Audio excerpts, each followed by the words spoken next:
Здравейте! Днес продължаваме с класациите ни с факти. А този път ще ви представим топ 5 факта за храната! Здравейте! Аз съм наред този път и да ви питам. Да ви кажа само лукът, картофите и ябълките.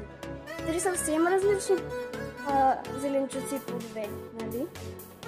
Да, но какво, ако ви кажа, че те се различават единствено по миризмата? Да, точно така.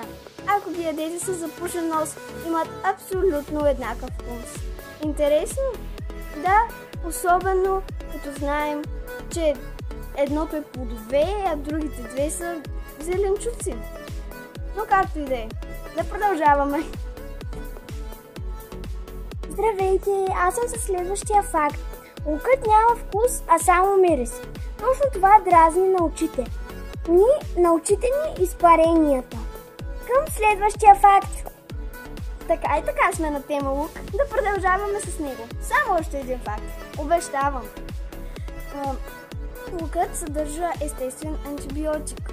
Помага при обриви, ожилвания и по-повърхностни рани. Обаче не прекалявайте. Не искате да има същия ефект и върху приятелите, нали? Здравейте, аз ще ви кажа следващия факт. Знаете ли, че портокалите имат по-малко витамин С от ягодите и обратното?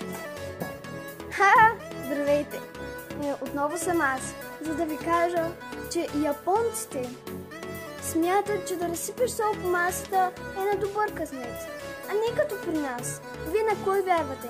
Аз лично вярвам. Аз лично искам да съм оптимистка и да вярвам на японците.